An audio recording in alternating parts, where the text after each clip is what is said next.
on the, there we go. So it's going now. We're talking about the Lieber code for YouTube. I'm going to start over a little bit. We got to go back into history. So President Trump was asked to run. He was invited by the military to run. Now, you have to understand the military doesn't have jurisdiction inside the United States. But when we get attacked by a foreign power, then they do have jurisdiction. And that goes to the Lieber code. And so we're talking about the Lieber code today. This is where we're going to start. So this is Francis Lieber, who was a Harvard Law School professor. It was originally issued as General Orders number 100. And you can get it from the U.S. Government Printing Office. So these are the articles. So we'll just get into the Article 1.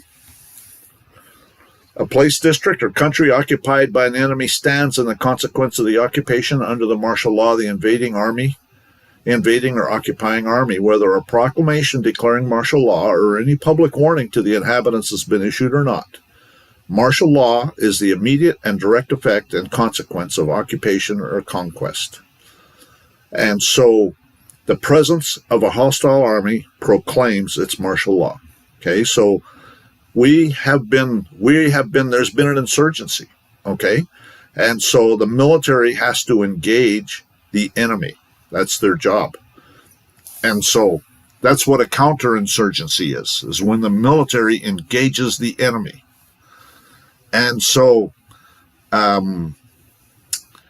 Article 2, martial law does not cease during the hostile occupation except by special proclamation ordered by the commander-in-chief or by special mention in the Treaty of Peace concluding the war, when the occupation of a place or territory continues beyond the conclusion of peace as one of the conditions of the same. So the bottom line, though, is that there has been no special proclamations, and with the Civil War, there was no Treaty of Peace. All there was a ceasefire. And so there was no Treaty of Peace. So the martial law continues to this day. That's why the police wear military uniforms. They have military rank structures because we're under martial law. And martial law in a hostile country consists under the suspension by the occupying military authority of the criminal and civil law and the domestic administration and government of the occupied place or territory, and in the substitution of military rule and force for the same, as well as in the dictation of general laws. Dictation meaning dictatorship. As far as military necessity requires this suspension, substitution, or dictation. Now, they don't want you to know that you're under martial law, okay? And that's because of the cause and necessities for taking up arms, 1775. The colonists figured out that was going on, and that's why they took up arms, and they said they started hunting down the British tyrants and blowing their fucking brains out. And so the commander of the forces may proclaim that the administration of all civil and penal law shall continue, either wholly or in part, as in times of peace, unless otherwise ordered by the military authority. And that's true. And so they want everything to just be nice and smooth. So you got to understand that's they don't want the whole, especially in a place like America where everybody's armed. Okay, they don't want a civil war. When they invited Trump to run. So let's go back to what's happened then. So recent events. So we talked about at the beginning, and this is for YouTube now. We talked about at the beginning how Trump was invited to run by, they say, 200 generals. I think it started out that way, and I think maybe there's a lot more now. Anyways, and Trump's job, in my opinion, was to jerk their chain and get them to expose themselves. And so what happened is they needed to set it up. They needed him to win the election. First of all, they knew there was election rigging, but the election rigging could only go so far. And so if people came out in force against or for a certain candidate, then they could only rig it so much. and you saw what happened in 2020. You know, they shut down the voting offices for a couple hours, and so they could fabricate some ballots, and they did all sorts of stuff. So the first time they weren't expecting what was coming, and so Trump won the election, and then the second time Trump actually, I think they set him up to steal the election, and they wanted it to be really flagrant so everybody would see it. Okay, again, they don't want a civil war. And I'll explain why as we get into this. So they don't want a civil war. So I don't know how many of you remember the 2020 election. I remember there was a bunch of stuff that came out in the news. For example, it came out in the news that those Dominion voting machines were transmitting their data to an Italian satellite that was owned by an Italian defense contractor and leased to the Vatican. And what happened is it came out in the news, and there was a big shakeup in the Italian government. I think Berlusconi was the prime minister, and he resigned. And they have a lady now that's kind of like Trump.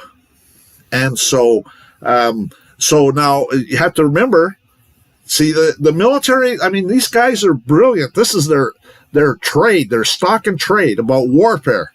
And they have a law of war, or not a lot of war, but it's a war college. Okay, it's in Leavenworth, Kansas, and where the military officers go there and learn about warfare. And so they study this stuff.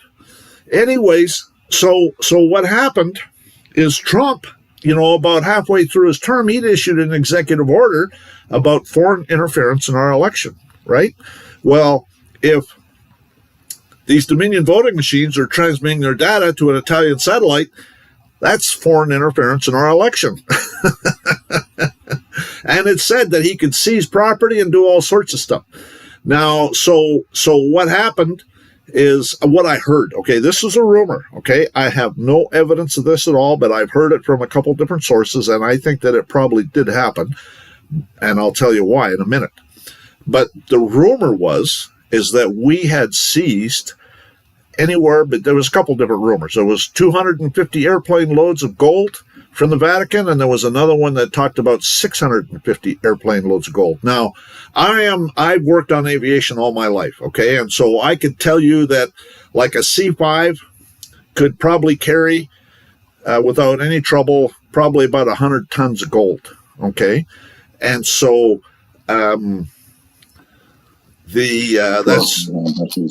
that's 200,000 pounds.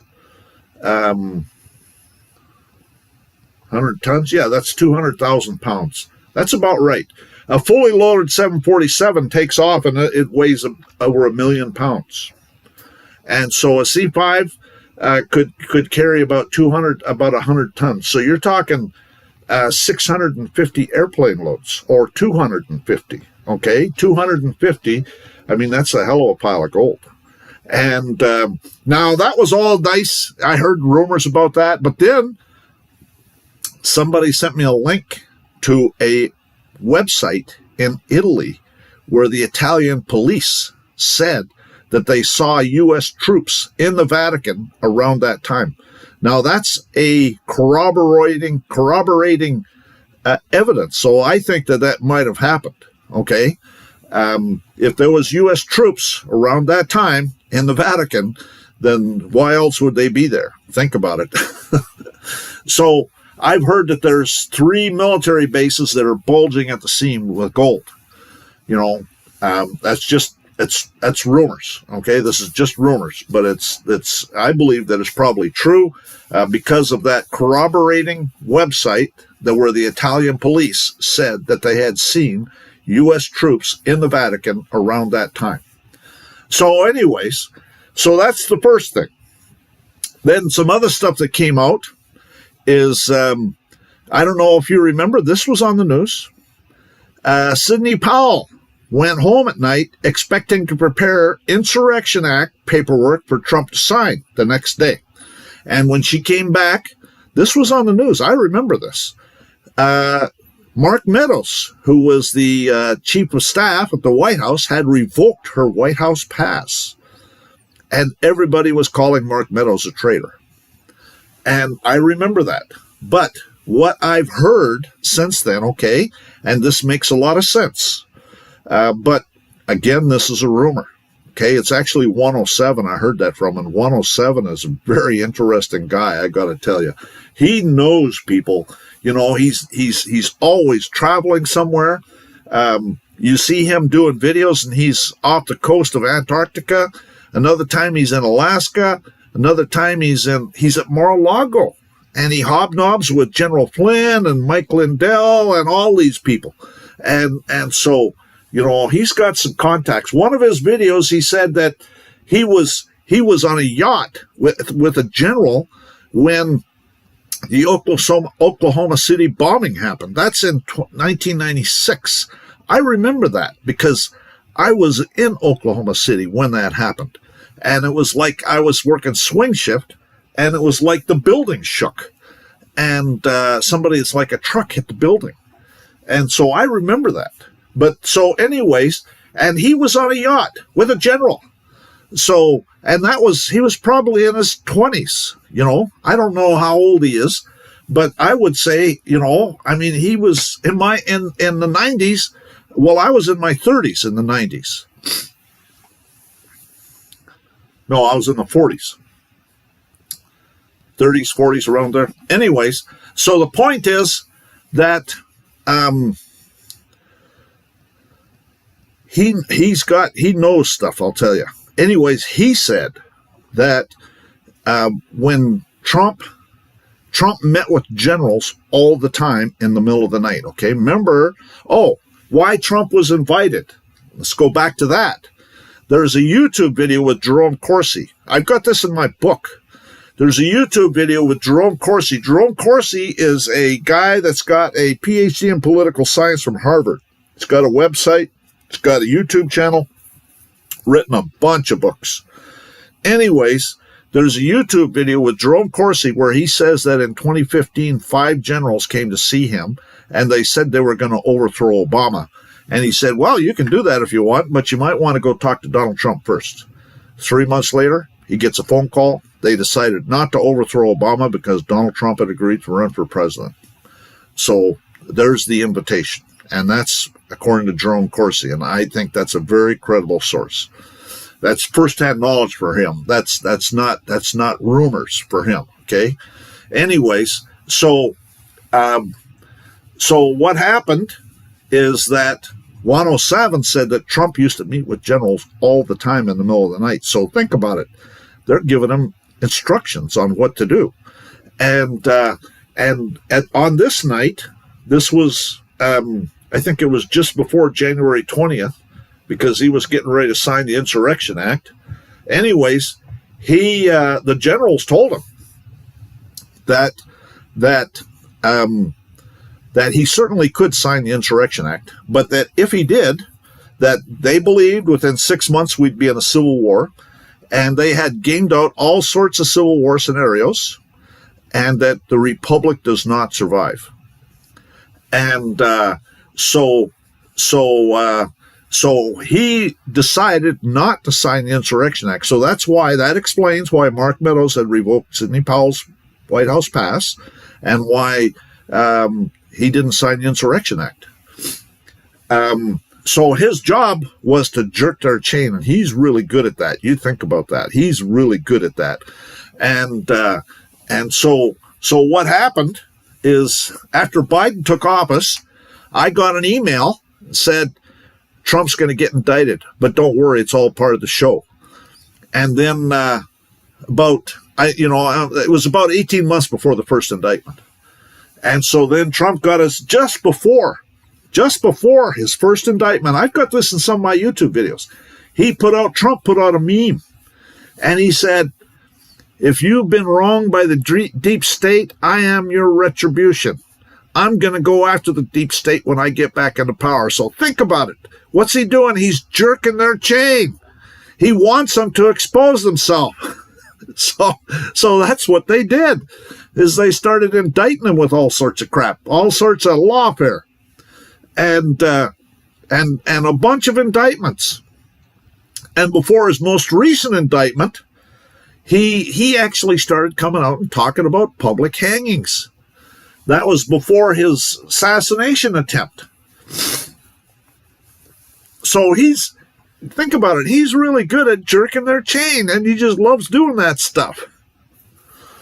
Anyways, so his job, and he was talking to these generals, okay, from time to time. That they were telling him what he needed to do, and so that his job was to jerk the chain of the deep state and get them to expose themselves.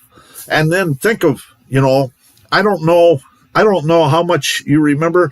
There was Admiral Rogers when Trump won the first election. He got a skiff. Okay, a skiff is a secure compartmentalized intelligence facility. It's supposed to be completely secure. Nobody can record or know what you're doing and all that stuff, right? And this is I think one of the generals. I don't know, but I think this is one of the generals. So what happened is Admiral Rogers, who was in charge of the NSA at the time, he went and did his meetings and stuff like that. And he called his car. He had a chauffeur, called his car and told him to pick him up. And he put some stuff in his briefcase, and they said, take him to the Trump Tower, and where Donald Trump was. And they took him there, and he went and knocked on the door and said, I'd like to see Donald Trump, please. And they said, who are you? And he said, I'm Admiral Rogers, in charge of the NSA. And so then a few minutes later, they said, yes, sir, come on in. And he went up to see Donald Trump, and he opened up his briefcase, and he showed him pictures and recordings of what was going on in a secured compartmentalized skiff. And he said this stuff was being circulated amongst Obama and everybody else in DC. And so Trump immediately went to a different facility. Okay. So there's some good generals for sure. I mean, they have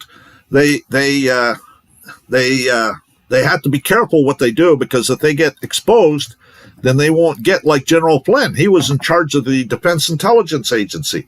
And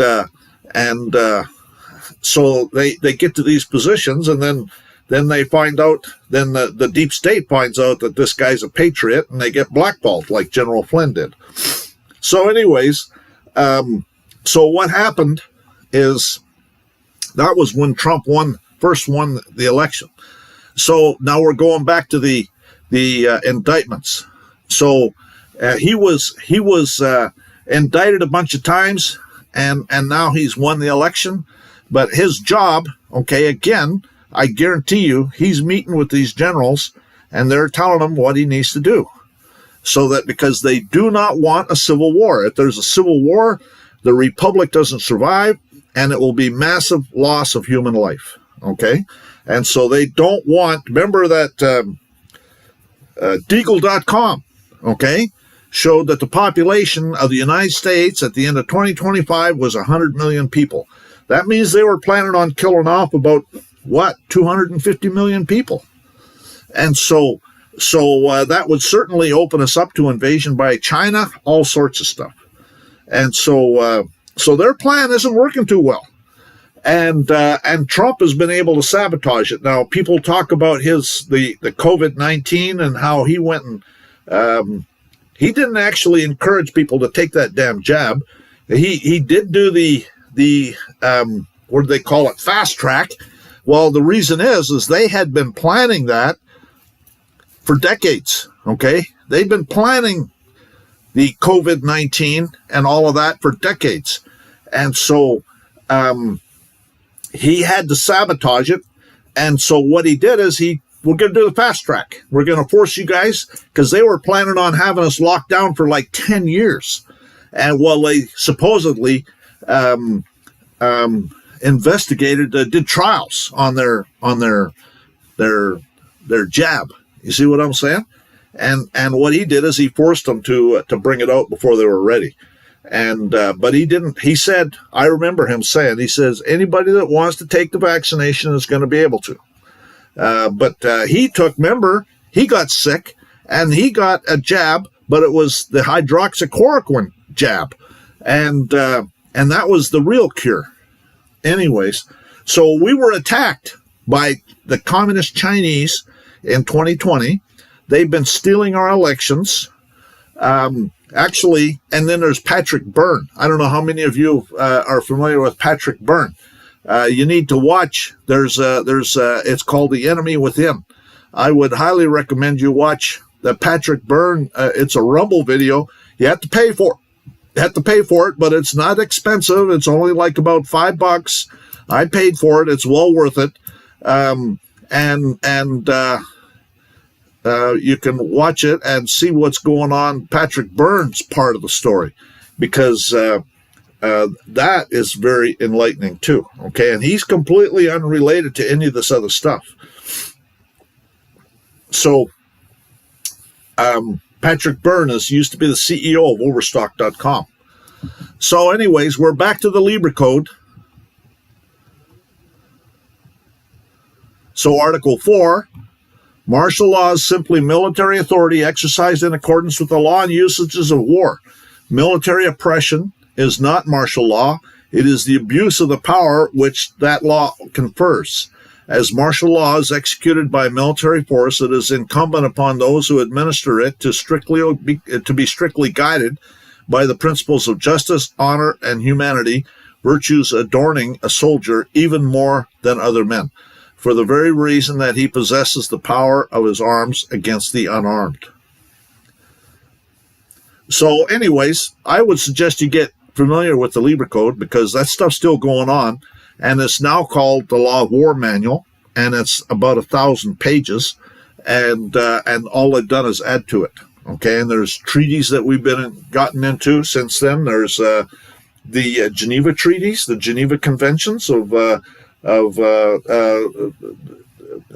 Geneva. There's of 1949, and then there's also the Hague Conventions. There's a bunch of conventions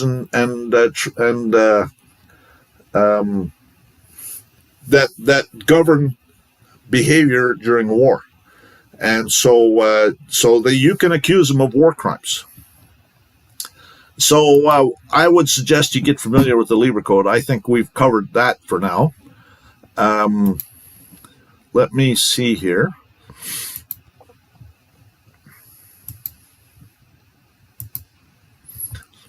So let's go back to, I'm going to go through this brief about the unconstitutionality of the some things.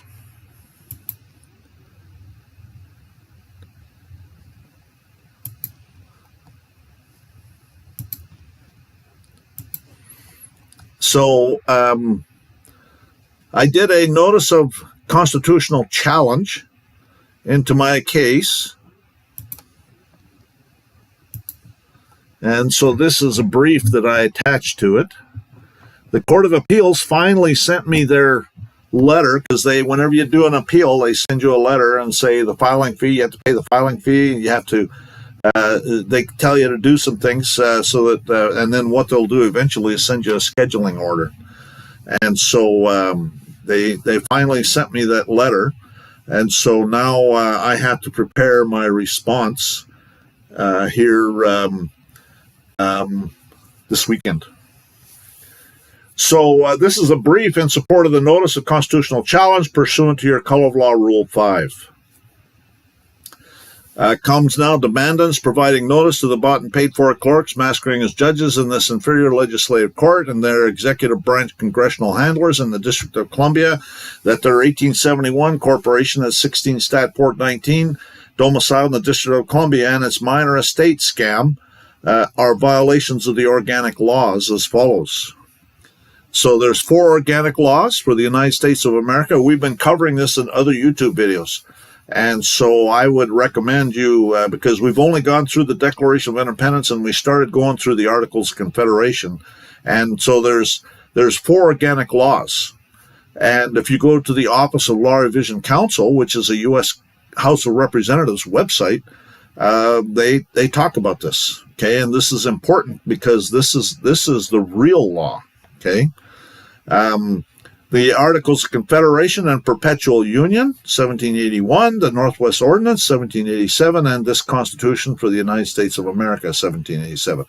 The Northwest Ordinance was published by Congress or enacted by Congress 3 months prior to the Constitution.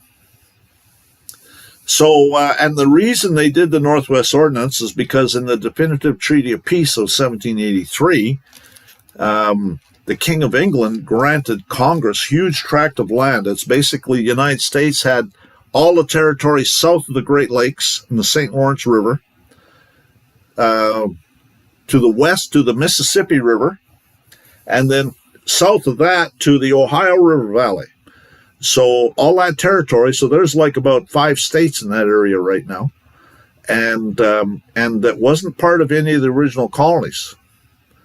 And so they had to do a Northwest Ordinance, which defines federal jurisdiction in federal territory, and that's really important because Texas, for example, because Texas is under a military occupation, we're federal territory, and so it defines the nature of federal jurisdiction. Even though it's called a state, it's not a state.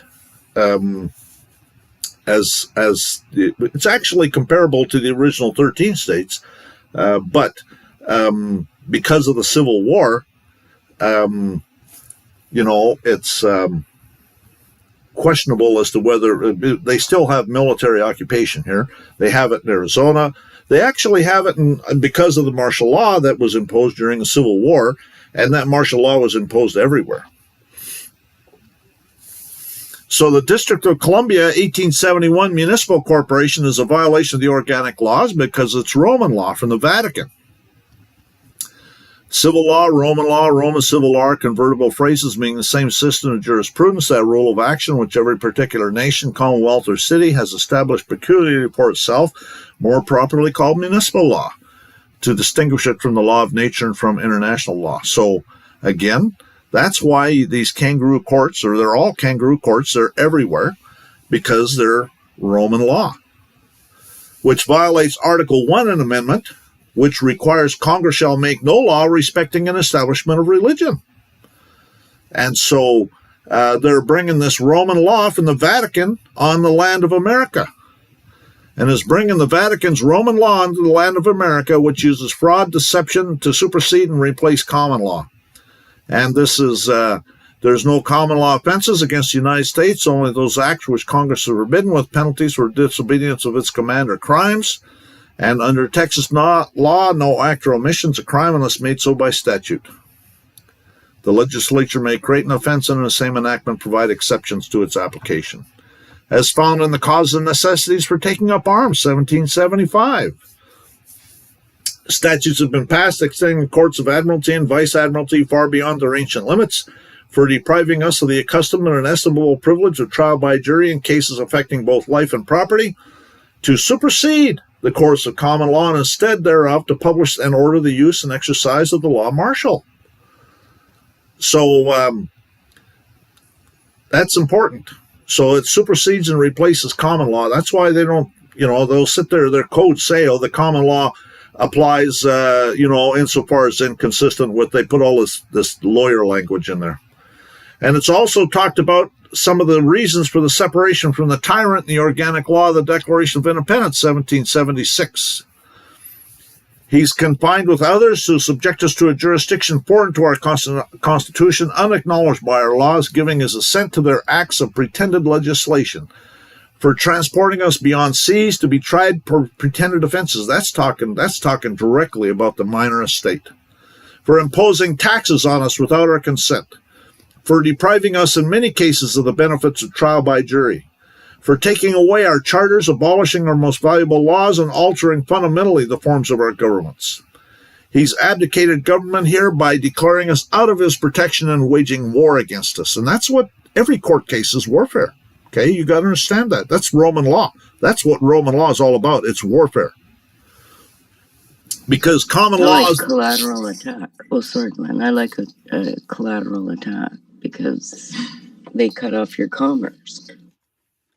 Well, it's not my commerce. I mean, I can make a contract with somebody without entering into commerce. Okay, commerce is very specific definition. You have to enter into international law to do commerce. Okay, so you're kind of confused there, and you have to be careful how you use your words because they use it against you. Remember, what do they tell you? Anything you say can or will be used against you in a court of law. So you have to be careful about what you say. Because common law is the law of the land, which has always been here. And this is Hale versus Hinkle. His rights are such as existed by the law of the land long antecedent to the organization of the state and can only be taken from him by due process of law and in accordance with the Constitution. And it is full of fraud and deception, which is the same reason why we took up arms against the Vatican's tyrant for all the grievances listed in the organic law of the Declaration of Independence, 1776. The minor estate at 31 Stat 363.6, that the county of Montag and their Vatican's bar members and their Vatican's bought and paid for clerks masquerading as judges have assaulted the demandant with is also a violation of the organic laws under Article 1 and Amendment, which requires Congress shall make no law respecting an establishment of religion. The minor estate was created by the Vatican. And this is Tomlin's Law Dictionary, 1835 edition, volume 2, under the definition of mortmain.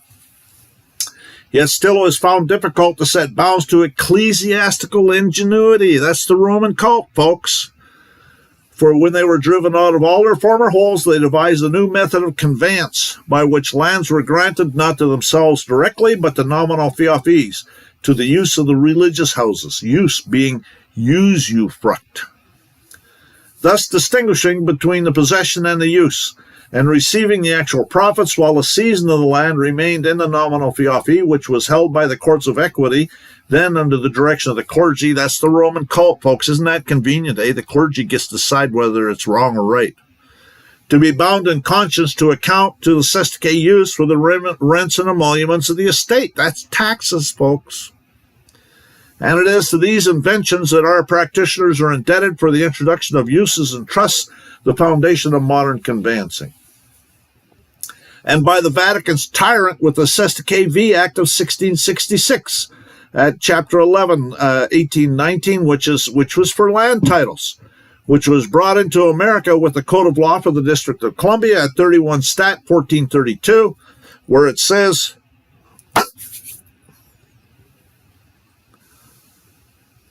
the legal estate to be in the Sestique use, which is talking about land titles. And a use is short for usufruct under Roman law. These things which perish by capitis diminutio are which kind are a usufruct, an obligation of services on the part of a freeman contracted by oaths, and matters enforceable by a statutable action. And this is taken from the commentaries of Gaius, the Rules of Ulpian, translated with notes, 1874.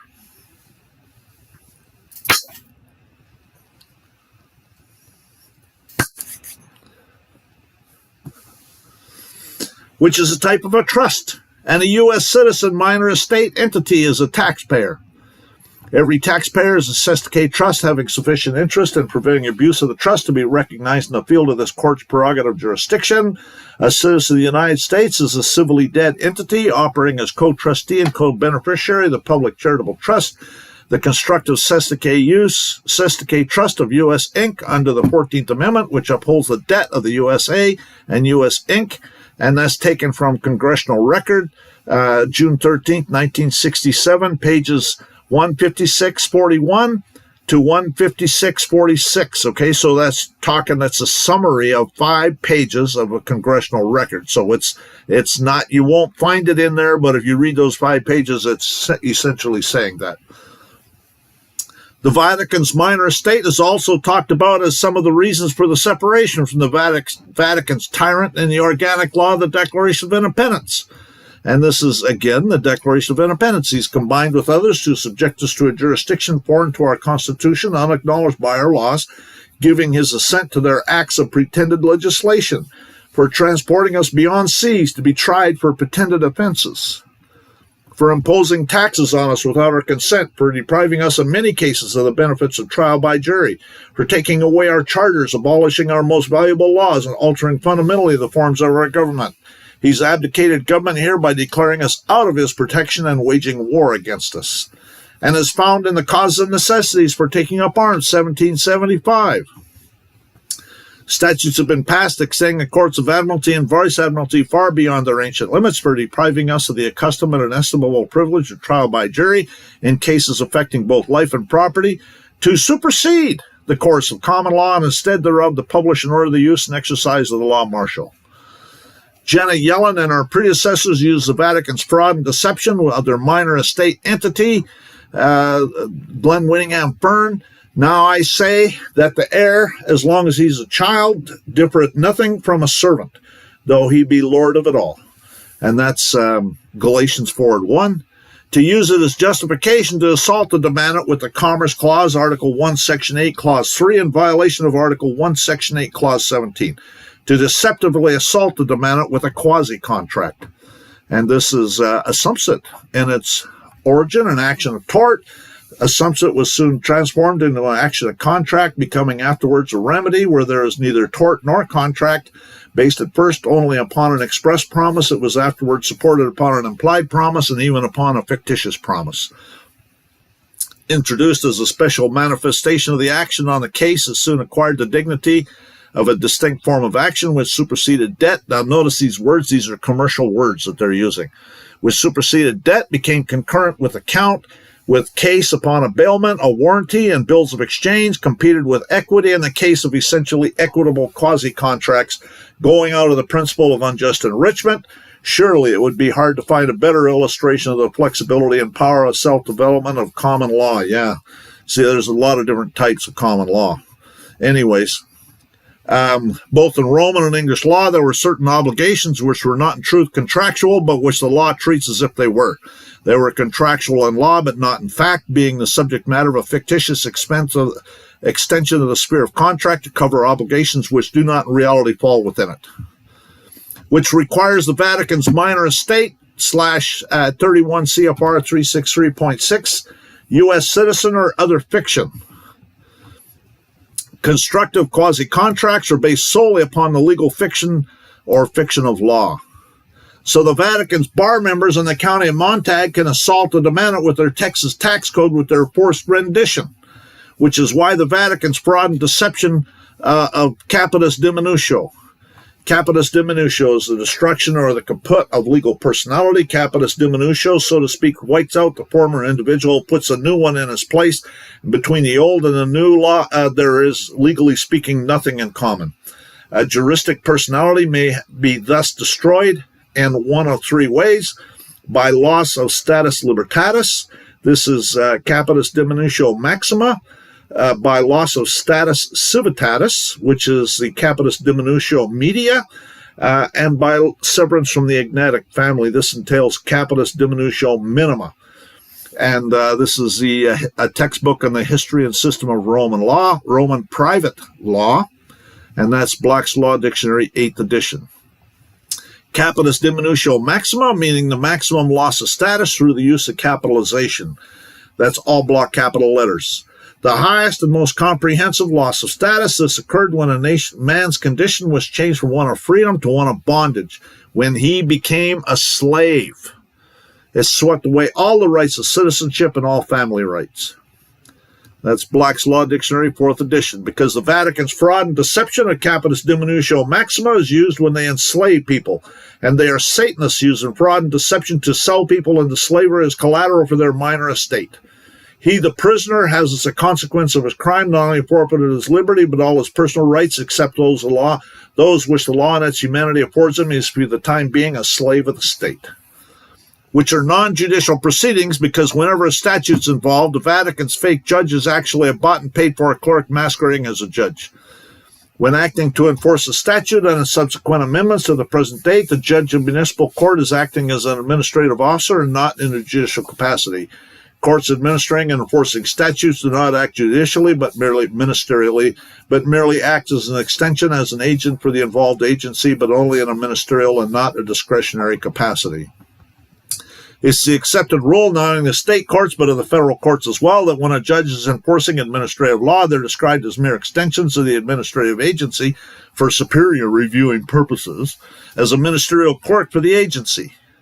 Judges become involved in enforcement of mere statutes, civil or criminal in nature, and otherwise act as mere clerks of the involved agency. I'm going to step aside. I'll be back in a minute.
Okay, I'm back.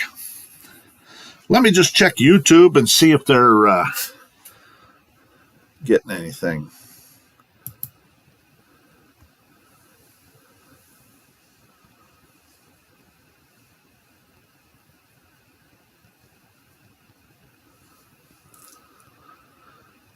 Yep, there's some comments there, but I'm not quite sure what they're talking about.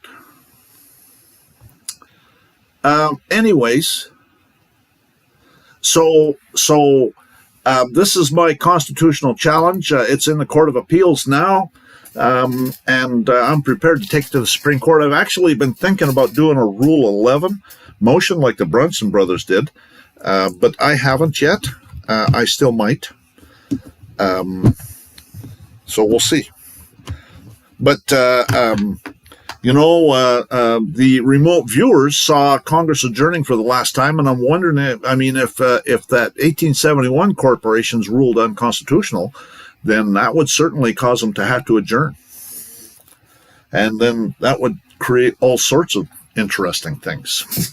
So the reason I mention all of that is, and I'm going to finish reading this thing in a second, but the reason I mention all of that is because remote viewers have seen Congress adjourning for the last time, and then what I'm hearing is going to happen. There's going to be a huge amount of chaos over this year.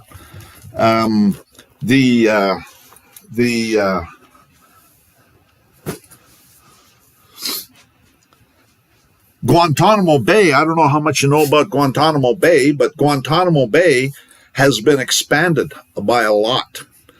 And they've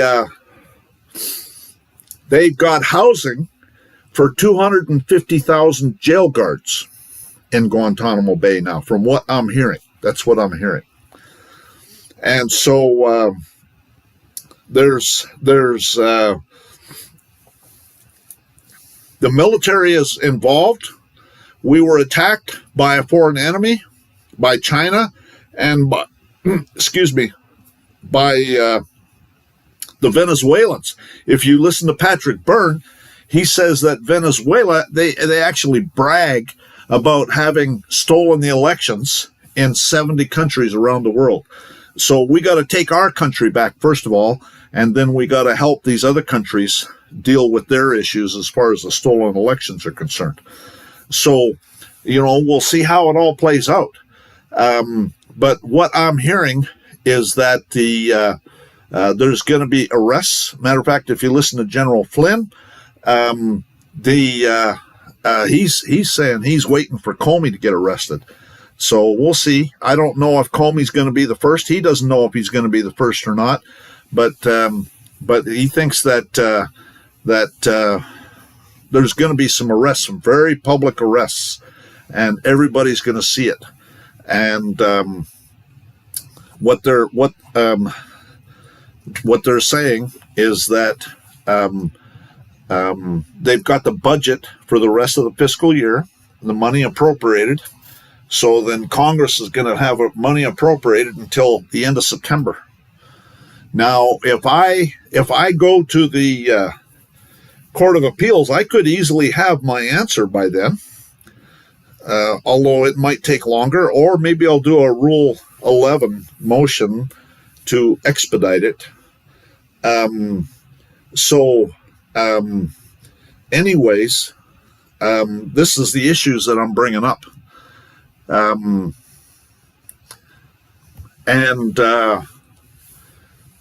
So what I've heard is that when the budget, the fiscal year ends, they will start shutting down departments of the government, and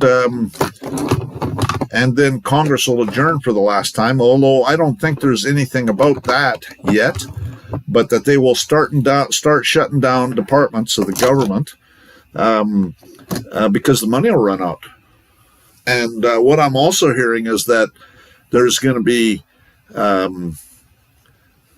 Cliff Highs saying he did a recent Substack where he talks about how it's going to come out that the bankers were creating a lot more money than what was authorized by the Congress, and that because what happens is Congress borrows Federal Reserve notes into circulation, but the bankers have actually been creating a lot more than that, a huge amount more, and so there's it's all fiction. It's all a fiction, but there's a bunch of it that's illegitimate, and they still, what they do is they tax, or they tax the American people for it, the government, and even the stuff that's not created by Congress. And so this is it's Cliff High saying that's going to come out in May, and it's going to create a lot of chaos.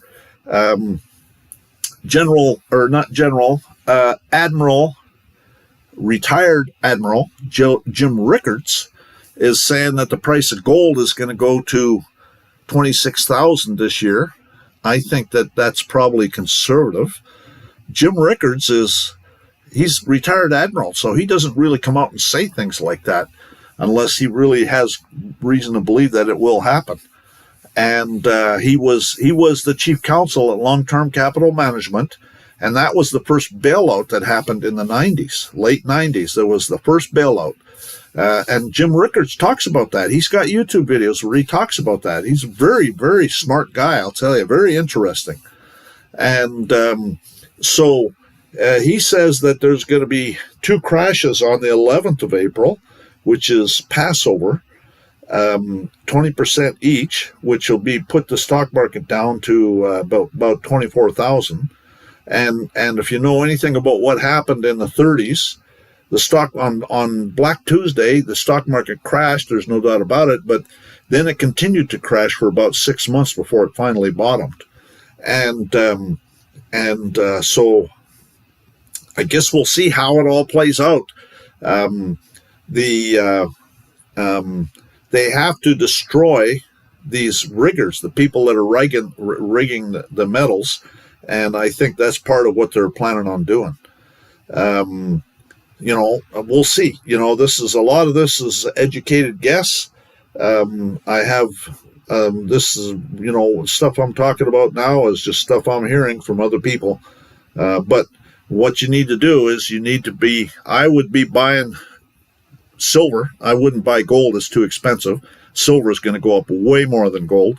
And so I'd be buying silver and I'd be buying cryptos. I don't keep any more money in the bank than I absolutely have to.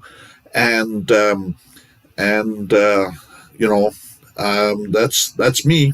Okay. It's up to you. I'm not telling you what to do. This is certainly not financial advice. That's me. That's what I'm doing. And I would be very careful about any money if it was me, I'd be getting anything I have in the bank. I keep less than $100 in the bank. Let me put it that way. I either have it as cash or I put it into cryptos. I buy silver. Shit is going to hit the fan this year. Okay. It is hitting the fan this year. And, so, we'll see how it all plays out. We're a captive audience. So anyways, let's continue on with this constitutional challenge. Was somebody going to say something?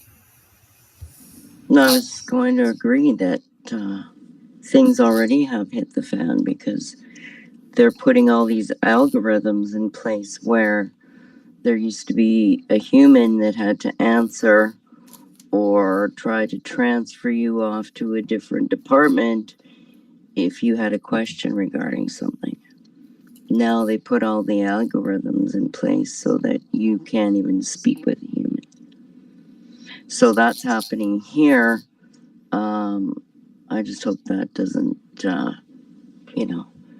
hit your area because that enrages people when they do stuff like that. You don't get a live human being here.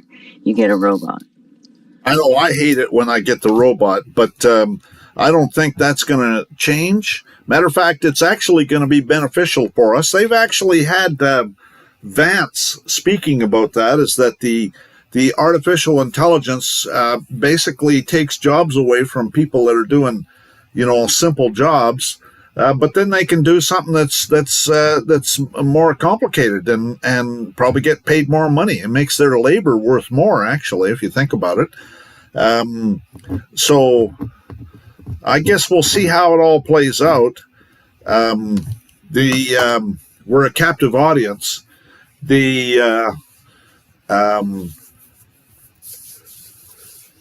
I think there's going to be huge changes.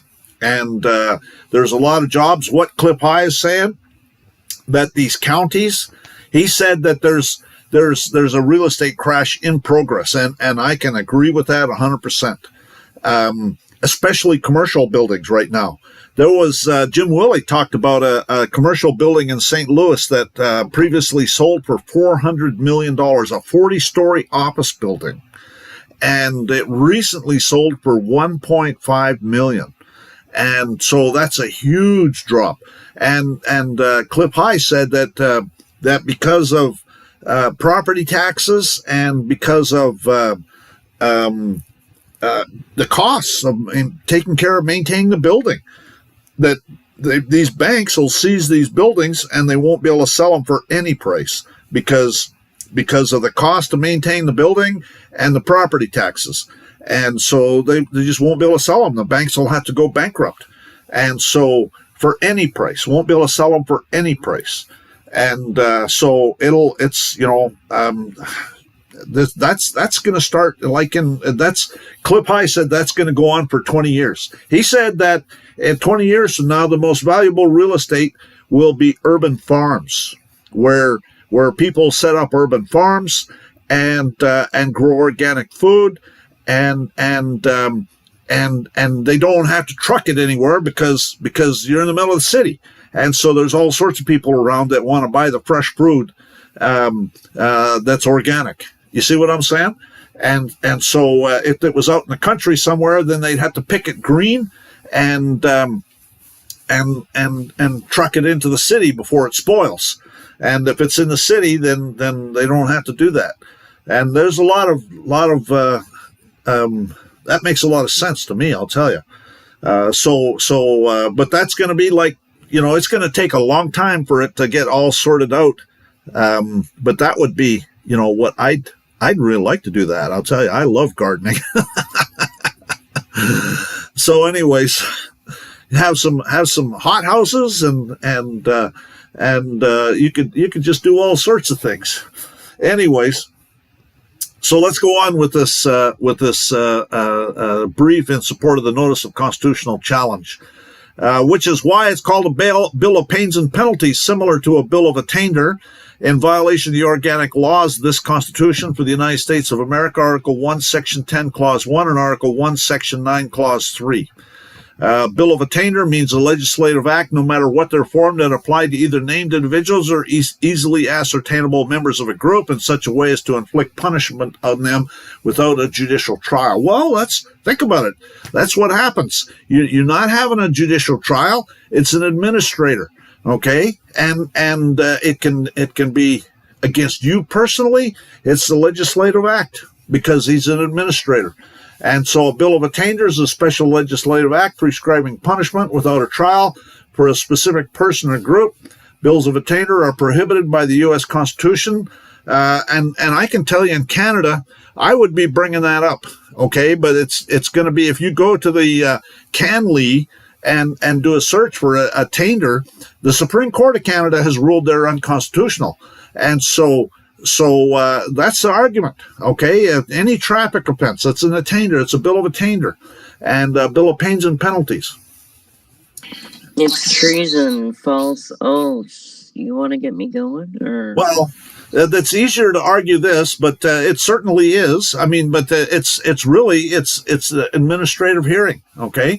So it's a bought and paid for clerk masquerading as a judge. It's a bill of attainder, bill of pains and penalties. A bill of pains and penalties is a legislative act, though similar to a bill of attainder, prescribes punishment less severe than capital punishment. A bill of pains and penalties included in the U.S. Constitution bans on bills of attainder. Also means they have no authority to do anything judicial and are fraudulently and deceptively presenting themselves as a court of law. Ministerial officers are incompetent to receive grants of judicial power from the legislature. Their acts in attempting to exercise such powers are necessarily nullities.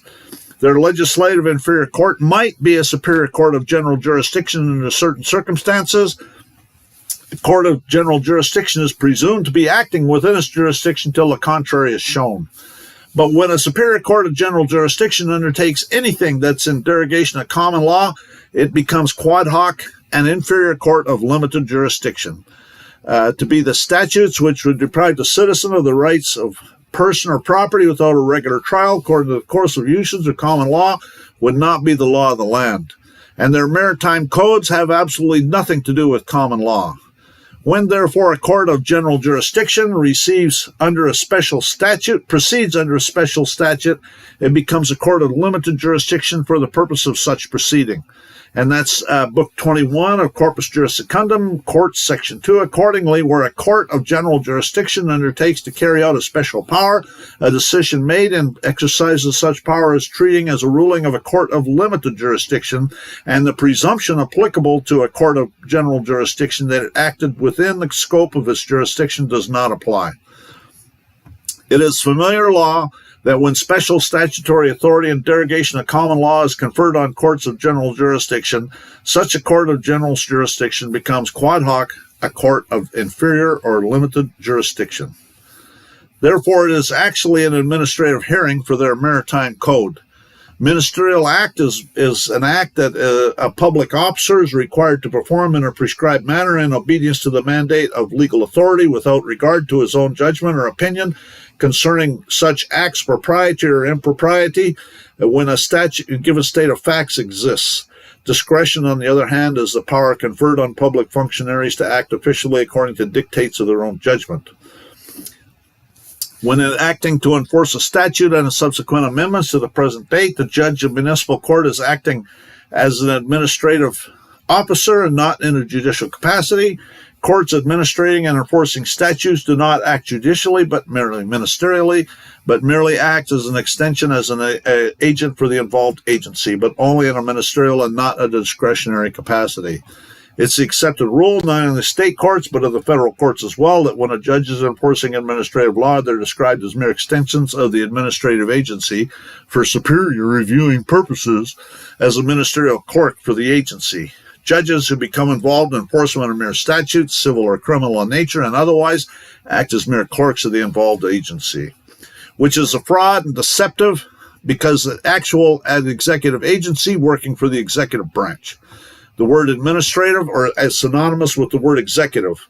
The word administrative connotes of or pertains to administration, especially management, by managing or conducting and superintending the execution and application of conduct of persons or things. Administrative acts are those acts which are necessary to be done to carry out legislative policies and purposes already declared by the legislative body. In fact, it is common to use the two words in tandem, which is full of fraud and deception because there's no judge for that proceeding, but is actually a bought and paid for clerk masquerading as a judge that cannot do anything judicial. Ministerial officers are incompetent and receive grants of judicial power from the legislature. Their acts in attempting to exercise such powers are necessarily nullities. Where there's no jurisdiction, there's no judge. The proceeding is as nothing. Such has been the law from the days of Marshal Saya. And that's a federal court case citing a U.S. Supreme Court case, Bradley versus Fisher, which is citing 10 Coke 68, which is Coke in the 1500s. To put the demandant into bondage, selling the demandant into slavery is collateral for the Vatican's minor estate as described in 31 CFR 363.6, because an entity includes the estate of a living person, such as an incompetent or a minor. Entity means any owner of a treasury direct account that's not an individual. Entity is a sole proprietorship, limited liability company, professional limited liability company, trust, the estate of a decedent, or the estate of a living person, such as an incompetent or a minor. And a minor can be an individual who's attained the age of 18 years but has not yet taken control of the securities in his or her minor account. Minor means an individual under the age of 18 years. The term minor is also used to refer to an individual who's attained the age of 18 years but has not yet taken control of the securities contained in his or her minor account. They are fraudulently and decepting using the Vatican's minor estate, 31 CFR 363.6, to bring the District of Columbia outside a maximum of 10 miles square in violation of Article 1, Section 8, Clause 17. To exercise exclusive legislation in all cases whatsoever over such district not exceeding 10 miles square, as may by session of particular states and the acceptance of Congress become the seat of government of the United States, which is using the Vatican's fraud and deception to unlawfully place a demandant under the Commerce Clause, Article 1, Section 8, Clause 3. In other words, Congress has exclusive legislative jurisdiction over citizens of Washington District of Columbia, and through their plenary power nationally, covers those citizens even when in one of the several states, as though the district expands for the purpose of regulating its citizens wherever they go throughout the states of the Union. And that's National Mutual Insurance Company versus of the District of Columbia versus Tidewater Transfer Company, U.S. Supreme Court, 1948. This is why the Vatican's bar member are name-calling the demandant a sovereign citizen like it's a bad thing when they know the House Joint Resolution 183, dated May 3rd, 1940, 54 Stat 178, says in the preamble, whereas it's desirable that the sovereign citizens of our nation be prepared for their responsibilities and impressed with the significance of their status in our self-governing republic. And the Vatican's bar members are required to know that the Supreme Court of the United States has ruled that everyone and everything not privileged is sovereign. The rights of sovereignty extend to all persons and things not privileged that are within the territory. All of which evidences their intent to perjure their oath to the supreme law of the land, Article 6, Clause 2, to make war on the Republic and engage in all the reasons for separation from the Vatican's tyrant listed in the organic law of the Declaration of Independence. This is prohibiting the free exercise of the demandant's religious beliefs in violation of Article 1 and Amendment. Congress shall make no law respecting an establishment of religion or prohibiting the free exercise thereof. As a Christian, because the demandant has a right to own land under natural laws found in the Holy Bible. Every citizen or freeman is endowed with certain rights and privileges to enjoy which no written law or statutes required. These are fundamental or natural rights recognized among all free people.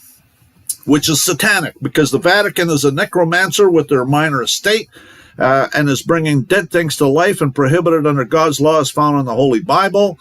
There shall not be found among you anyone that maketh his son or his daughter pass through the fire, or that useth divination, or an observer of time, or an enchanter, or a witch, or a charmer, or a consulter with familiar spirits, or a wizard, or a necromancer. For all these, all that do these things are an abomination unto the Lord, and because these abominations the Lord thy God doth drive them out from before thee. And that's Deuteronomy 18:10-12. Verse 10 to 12. And they're using fraud and deception in the Vatican's minor estate to engage in the theft of the demand's land and populate the prisons by selling people into slavery. If a man be found stealing any of his brethren of the children of Israel, and maketh merchandise of him, or selleth him, then that thief shall die. Thou shalt put evil away from among you. And all fraud and deception and lies come from the devil and Satan. You're of your father the devil, and the lust of your father you will do. He was a murderer from the beginning, and abode not in the truth, because there is no truth in him. When he speaketh a lie, he speaketh of his own, for he is a liar and the father of it. John 8:44, I know the blasphemy of them which say they are Jews or Christians, and are not, but are the synagogue of Satan. And so that's the end of this. And I could add in some stuff, although I've already filed it, but if I would add in some stuff about plenary, about this plenary right here. It talks about, where is it? Right here. Through their plenary power nationally covers those citizens, and even one of the several states. Plenary means it's a dictatorship.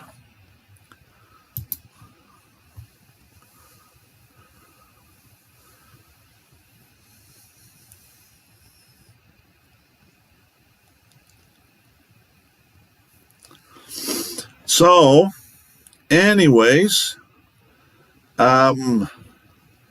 this video has been going on for over an hour. Is there anything else that we want to talk about? So what's going to happen is the chaos is going to be really bad.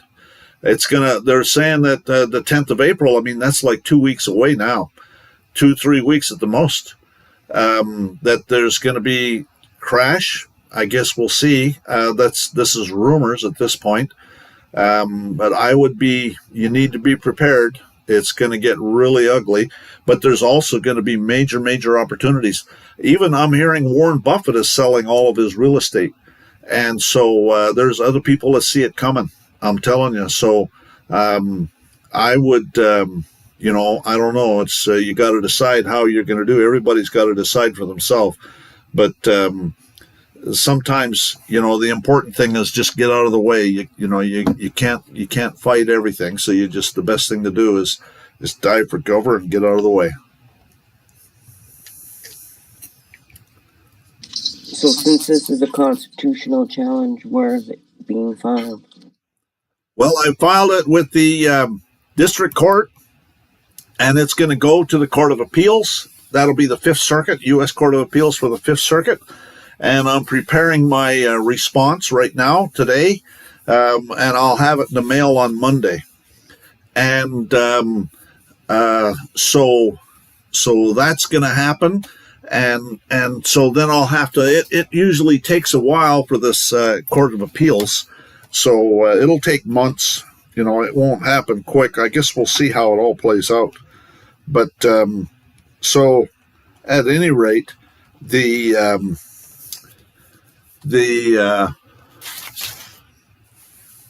then after that, it's the Supreme Court. I've been to the Supreme Court 5 times, so I know what to do. This will be number 6. So you gave me some good news that Montana Little Bay has been expanded so that Trudy can fit in there with all of his group. Guantanamo Bay, that who in his group? Trudeau. There'll be room for him there.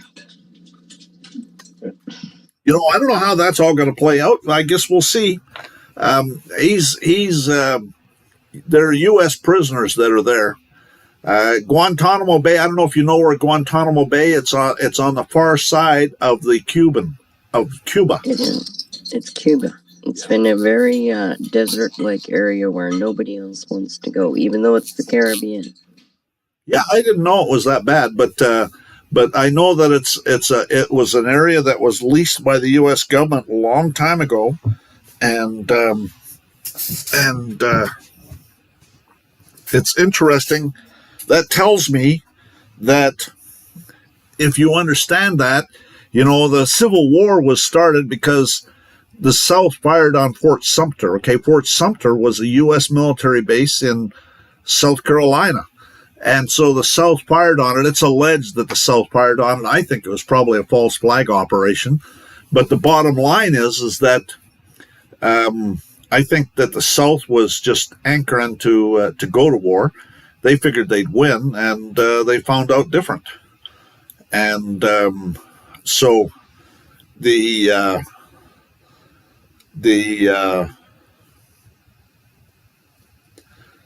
it goes to show that if you don't go, and you can have these enclaves basically in your territory, and if you don't, if you're peaceful about it, then it can go on for years, because we've been in Cuba for a long time. That's been there for a long time. And the Cubans leave us alone, and we leave them alone. So anyways, I don't know if anybody remembers that movie with Tom Cruise. It was about Guantanamo Bay. Men of Honor, I think it was called.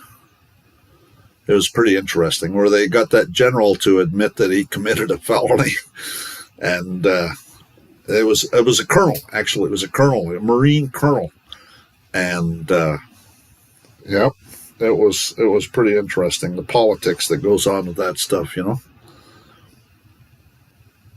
So the military courts have their own way of doing things. Yes, they do, and they're very secretive about it, aren't they? I'm not sure how secretive they are. I think they're public. I think you can go and, if you know about a military court, but they don't tell you. Well, they have their rules, and the military. It's all for the military. But when you're engaged in warfare, then you open yourself up to the military, and so these people, I think that there's going to be people that are going to be exposed to be engaged in treason and in warfare, and that's all going to come out, and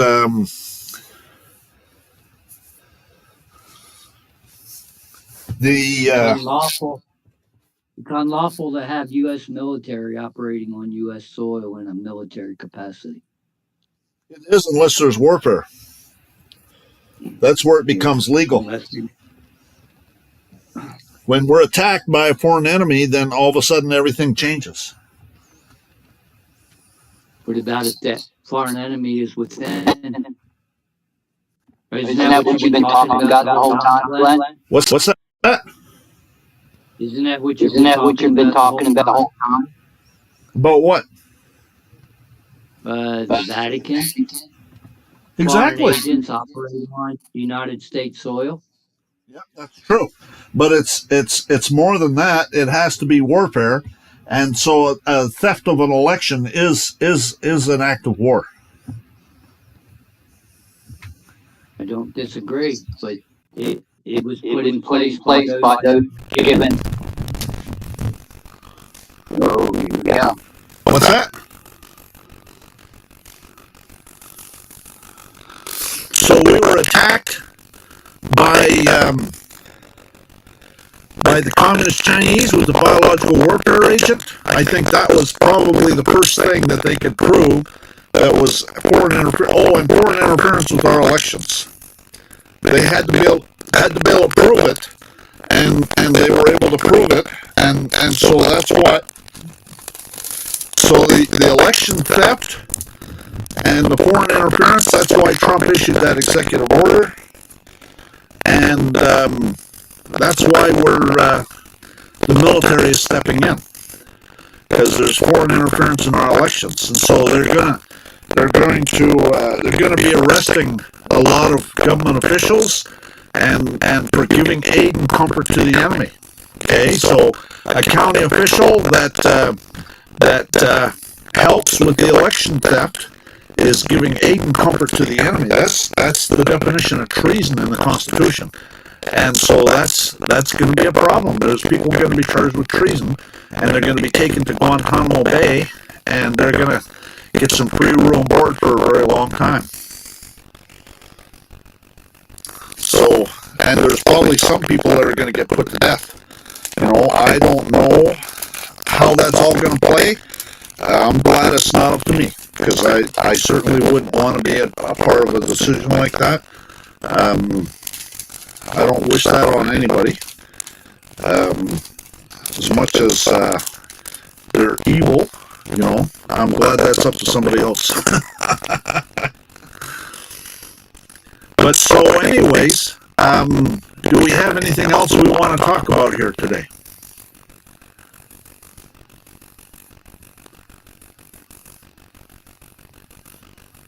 What about that guy from Germany that wanted to reenact Nuremberg 2? I don't know. I don't know about that. I haven't heard about that.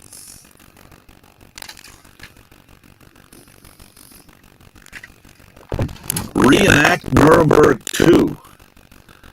I know what Nuremberg 1 is. They were calling it Nuremberg 2.2. Well, that's talking about war crimes. Nuremberg is talking about forced medical experiments and that kind of stuff. And so they certainly need to, put stop to that stuff. I think all of that stuff's going to come out. And I think that this is all in the process. And the military has their way of letting it come out. Again, they don't want a civil war. They don't want huge numbers of people getting killed. They're trying to make it as peaceful as possible. And I think it's, they're brilliant in my opinion. They know exactly what they're doing. And, I'm glad that I thank God every day for our military and the honorable people that are in it. And absolutely. I can't say enough for them. I certainly appreciate everything they're doing, and as a matter of fact, when my cryptos come in, if I become a billionaire, one of the first things I want to do is go and buy General Flynn a new house, and make sure that he's got a real nice house.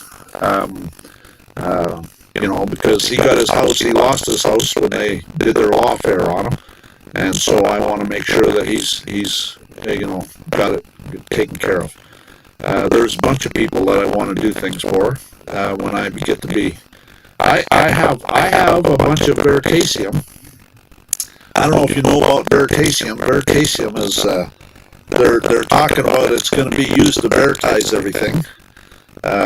When the economy completely crashes, Cliff High said he saw in his data sets the U.S. government going hat in hand to Reggie Middleton.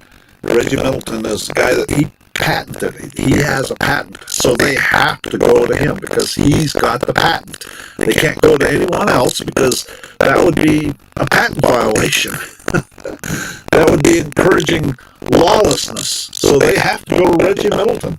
And so when that happens, he's been attacked by the Securities and Exchange Commission, and he created this veritasium, and they're going to veritize everything. So there won't be these brokerage firms on Wall Street. They'll be gone. There will be no brokerage firms. It'll all be done with veritasium, and they'll do smart contracts. They'll veritize everything.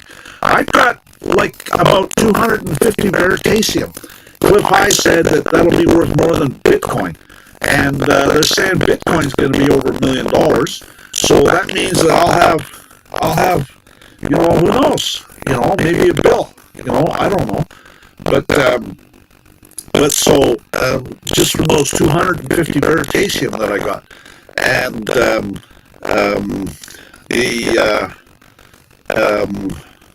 and then also I got some other stuff that I'm doing. But so anyways, we'll see how it all plays out. And my silver, I got a bunch of silver. So right now I'm pretty humble, but and I'm not gonna change any way when I get to be, if I get to be a billionaire, I'm just gonna be me. Excuse me. So, but there's a bunch of people that I'd like to help out and encourage them in doing what they're doing, like Tom Fitton with his judicial watch. I'd like to give him a bunch of money and so that he can continue doing what he's doing. I think he's a really good guy and deserves some support. There's a bunch of people that I'd like to support, and General Flynn is one of them. I think that he is a true patriot. I quite frankly, Trump himself, I'd like to give him. I wasn't able to. I've been out of work since 2015, so I gotta be careful with my money. But I've been wanting to help out. Trump is a billionaire. There's no doubt about it. But he shouldn't have to put the bill for saving this country. We the people need to help him out with that. And he shouldn't have to put the bill. He should come out of it. I mean, he's doing a wonderful thing for everybody. And so, I'd like to, even though he's got loads of money, I'd like to do something for him too. And his family, for all of the stuff they're being exposed to and everything. He certainly deserves, our eternal gratitude. And so I'd certainly like to do it for him and his family. And so, there's a bunch of people that I'd like to do things for. And if I become a billionaire, my kids won't even talk to me. So I kind of like to give it away so I don't give them too much. I was going to say you better be giving their kids a house before you give them a house. Yeah, my kids are, I'm gonna, actually there's friends of mine in Canada that I'd like to help out and do things for. But my kids, they don't even want to talk to me. And so, that's the first thing I'm going to say is, all of a sudden you want to talk to me now that I'm a billionaire? And I'm going to try and give as much away so they don't get too much. But they'll probably get something, they're not going to go away penniless, that's for sure. So we'll see, but I'm going to try and give a bunch of it away. Because I don't think they deserve too much. Actually, don't get me going. You're going to get me going. Don't get me going, Glenn. I've been writing a bill for 2 years that makes provisions so that my children will maybe get in line after I'm dead, Yeah, it's pretty sad. Yeah, so I'd certainly, I don't want too much to go to my kids. There's a bunch of people I'd like to do things for, that's for sure. Yeah, I agree. That's my biggest advocate is for people that help out the animals and stuff. So that's one minute. Yeah, help out, the people that were, that's what Trump even says, when you're down, that's when you find out who your friends are, who they really are, who your friends really are. And he said that he wanted to find out who was really his friends. And he said that when he was like a young guy. And so he's finding out. And so he's getting what he wants, and he's a brilliant guy, and he's really good at doing what he does. And so, I just love what he's doing. Absolutely. Well, I know everybody said that he was kind of a shit after the Trump University thing that I sued a university not once but twice. And at least he gave people back the money. I had to sue to get mine back. Yeah. There you go. There you go. All right. Well, I guess that's about it for tonight. I think we'll cash it in.